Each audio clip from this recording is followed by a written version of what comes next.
gosok bawang putih, masukin sosis,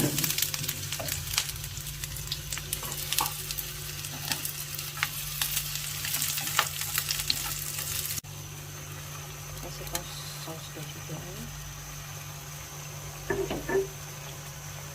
kita kasih saus sambal,